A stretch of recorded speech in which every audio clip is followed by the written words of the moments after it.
नमो नमः छात्राः। आज हम पढ़ेंगे कक्षा 10वीं संस्कृत वार्तालापः उसका अभ्यास प्रश्न। वार्तालापः पाठ हम पढ़ चुके हैं, उससे संबंधित अभ्यास प्रश्न है।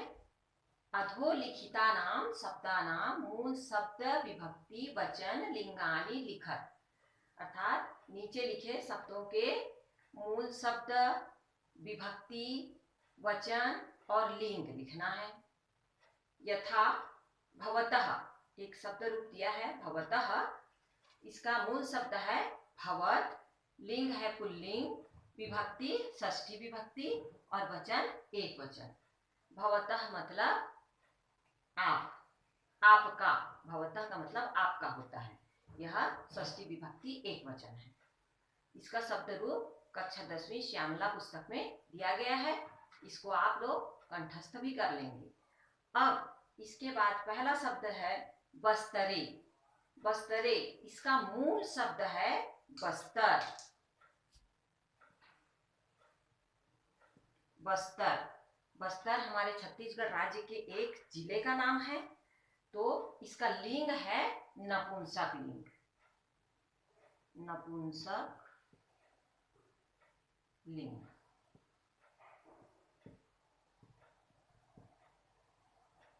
अब यह एक अकारांत शब्द है। बस्तर बोलने से अस्वर आ रहा है अंत में, बस्तर शब्द के अंत में, इसीलिए इसको अकारांत बोलेंगे और नपुंसक लिंग है। तो हम लोग कक्षा 9वीं में अकारांत नपुंसक लिंग शब्द फल का शब्द रूप पढ़े हैं, तो उसी की जैसे बस्तर का भी रूप चलेगा। तो बस्तरे मतलब होता है बस्तर में। तो ये सप्तमी विभक्ति एक वचन में जैसे फले होता है, फले का अर्थ होता है फल में, उसी तरह से बस्तरे, तो ये हो जाएगा सप्तमी विभक्ति और एक वचन।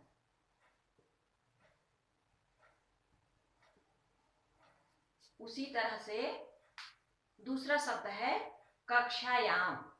कक्षायाम, इसमें मूल शब्द है कक्षा। यह एक आकारांत शब्द है।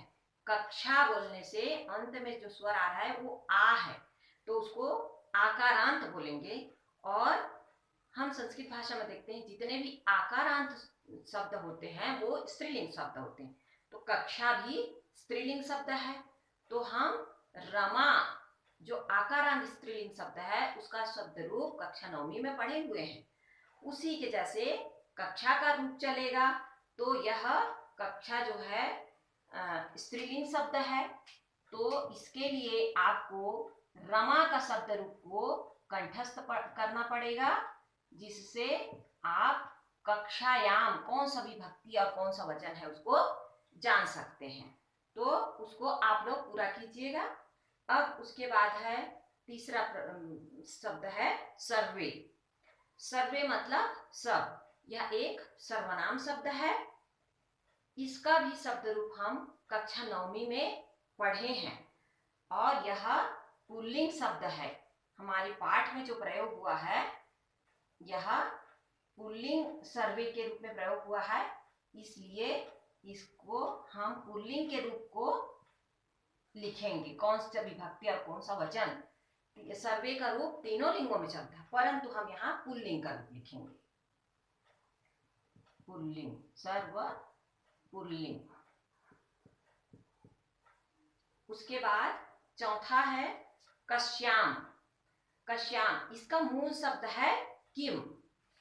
किम मतलब क्या, और इसका भी शब्द रूप हम कक्षा 9वीं में पढ़े हुए हैं। किम माने क्या, इसका भी रूप तीनों लिंगों में चलता है, परंतु यहाँ कश्याम जो है स्त्रीलिंग में प्रयोग हुआ है हमारे पाठ में। तो किम स्त्रीलिंग का रूप आप लोगों को देखना है। स्त्रीलिंग किम का, तो उसमें कश्याम कौन सा विभक्ति और कौन से वचन में आता है उसको इस विभक्ति और वचन के स्थान पर लिखना है। उसके बाद है पित्रा। पित्रा, इसका मूल शब्द है पितृ। पितृ। पितृ मतलब पिता, और यह पुल्लिंग शब्द है। और इसका भी आप लोग कक्षा 9वीं में पढ़े पितृ का शब्द रूप, तो उसमें देखेंगे पित्रा शब्द कौन से विभक्ति और कौन से वचन में आता है। उसके बाद छठवां है यानेन। यानेन इसका मूल शब्द है यान। यान मतलब एक जगह से दूसरे जगह जाने के लिए जिस साधन का प्रयोग करते हैं, जैसे वायुयान, जलयान, रेलयान, उसी तरह से। तो इसमें मूल शब्द है यान, और यह अकारांत शब्द है, और यह भी नपुंसक लिंग है। तो इसके यानेन शब्द को जानने के लिए आप लोगों को फल का शब्द रूप याद करना पड़ेगा, और फल के जैसे ही यान का शब्द रूप बनेगा। जहां फलेन आएगा उसी की जगह में यानेन होगा। तो उसको देख करके आप विभक्ति और वचन को लिखेंगे। यान मूल शब्द है और नपुंसक लिंग है। यह नपुंसक लिंग।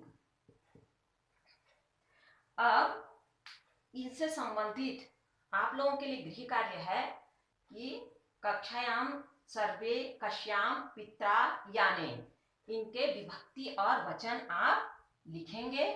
और उसके लिए आप लोगों को पूरा करने के लिए शब्द रूप याद करना पड़ेगा। फल, रमा, सर्व, किम और पितृ। इसके बाद हम अगली कक्षा में धातु रूपों के बारे में अध्ययन करेंगे और आगे बढ़ेंगे।